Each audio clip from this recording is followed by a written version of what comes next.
How's it going, everyone? This is Mike, and it's time for another weekly chat, and I'm a day late. Nothing new there, folks. So I want to get this done. The subject for this chat is historical accuracy in films. And how do we feel about it? Is it important? Do we think it's a problem if a film is not historically accurate? Does it interfere with our enjoyment of the film and whether or not we give it a high rating, I guess. And also, James brought up books made into films. How do we feel about a book that is not made into a film with great accuracy from the book? In other words, was the book changed considerably when it was made into a film? How do we feel about that? Well, going to the first question, I would have to say that for me, unless it's something that is within my living memory, that I know something about those events, then historical accuracy to me is not all that important. I'm more concerned about being entertained. I mean, I've been watching Hollywood biopics, not just about actors and actresses, but about political figures and monarchs and all sorts of things about famous battles and wars and all that.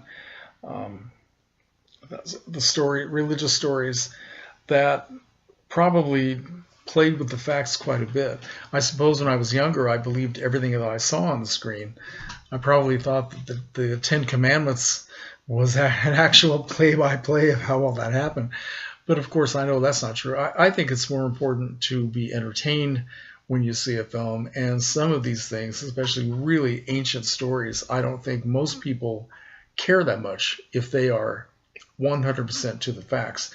There are a lot of stories about people's lives and certain battles and all that sort of thing, which if they were put on the screen exactly as they happened, they may not be very exciting. They might be very dull, quite frankly. And sometimes you want to insert a happy ending or a tragic ending because that's what people want to see in a film, and with certain actors and actresses, they want them to be triumphant and wonderful at the end and to win whatever it is they were trying to win. So yeah, I think in that case. Now, okay, things that are in historical memory, and I've talked about this example before, so I won't go on and on about it, but the assassination of JFK, of course, that's something I remember. Although at this point in my life, I think that it's more like a mythological happening than something that I just happened last week. It's taken on an almost surreal feeling. But when I've seen certain films, well, for the best example is Oliver Stone's JFK. By the way, I picked up this book last week at Barnes & Noble. I'm not sure why I did it, except that it was on sale for $8. Forward by Oliver Stone. So this is going to be interesting. See how far I get through it. JFK. I saw the movie when it first came out in the theater, and I have it sitting on my shelf upstairs in my TV room. Haven't watched it again yet. But after sitting through that very, very long movie and thinking with each conspiracy theory piled on each one, I thought, oh, come on, where is this going? And after the climactic courtroom scene featuring Kevin Costner, I don't remember all the details. It's impossible to remember. I think I was laughing by the time it was finishing, thinking that this is so ridiculous. I don't know why anybody would believe most of this stuff anyway. But the truth is, when it comes to that particular true happening of history, we just don't know. I don't know. Nobody else, well, maybe somebody knows, but they're certainly not coming out with the facts. So I think that's something that's always going to be worth a lot of speculation for most people. And to me, as I've said before, nothing depicts John and Jackie better than just the historical archives that we can watch. The movie Jackie came out a couple of years ago, starring Natalie Portman as Jacqueline Kennedy, was a film that I found unsatisfying. I thought that it had a lot of good things in it, and she is a good actress, but she did not bring back Jacqueline Kennedy to me. And I don't know how accurate most of that stuff was. Some of it was very interesting, and I like the way she really attempted to sound like Jackie Kennedy and all that sort of thing. But it didn't ring that true for me. I think it did for a lot of other people. It was a very successful film.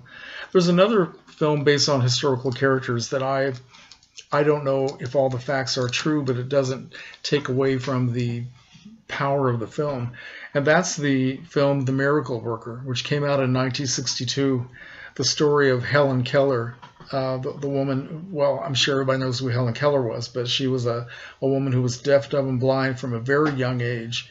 And through being taught by a very dedicated woman named Annie Sullivan, who taught her sign language and how to relate words to sounds and well, not sounds, of course, but feelings. Well, I'm explaining it badly, but you know what I'm talking about. She taught her how to understand and how to read and how to perceive the world around her.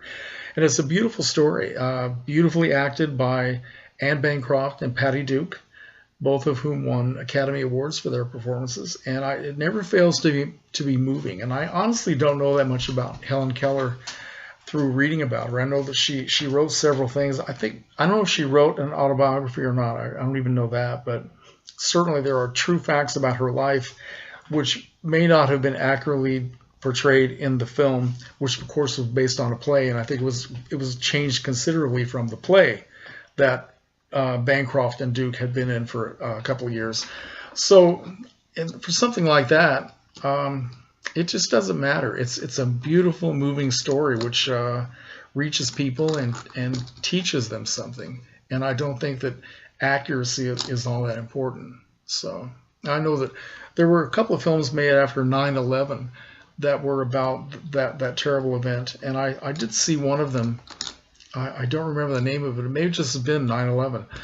Maggie Gyllenhaal was in it, if anybody knows the one I'm talking about. But it was a very moving film, and I would imagine that something that was that immediate and that raw and that important to people, they probably did try to make it as accurate as possible, but I don't really know. Okay, now getting to books. I've read some books that were almost perfectly brought to the screen. And I can name some right now. One is To Kill a Mockingbird by Harper Lee. Another one is Rosemary's Baby by Ira Levin. Beautifully brought to the screen, almost page by page, word by word. And The Exorcist by William Peter Blatty. That was brought to the screen very, very well. Let's see. I read one recently, and I may have mentioned this in a fairly recent video, and that's the book Exodus by Leon Uris, which is all about the founding of the State of Israel. Beautiful book, very long, epic novel, and I watched the movie right after, and the movie was a big disappointment. It left out so much. It didn't have all the effectiveness of the book at all. And if I had just seen the movie without having read the book, I think I would have not really known. Well, I just would have, even without being so impressed by the book, I don't think I would have been that moved by the story. But then maybe not. I can't say that because I did read the book before I saw the film. Now James brought up, he brought up the subject about books being made into films. Now when James did last week's Genre Files, he talked about Mildred Pierce, which is a fantastic film from the year 1945 starring Joan Crawford. Now, I happen to have that novel here, and I've read it. It's in this three novel compilation by James M. Cain. I forgot the guy's name. James M. Cain. Three of his famous novels, The Postman Always Rings Twice, Double Indemnity, and Mildred Pierce. Now, I've not read the first two. Three classic film noirs, by the way, but I have read Mildred Pierce, and as good as the movie is, and as well drawn out as the characters are, they change a lot of the story. And I think the novel is really much more effective and much more exciting than the film. I would say that, but both are very good. The weird relationship between the mother and the daughter, Mildred and Vita.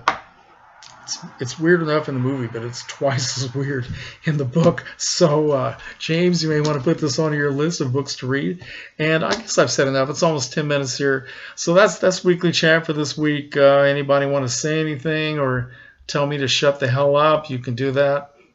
Okay, thanks for watching.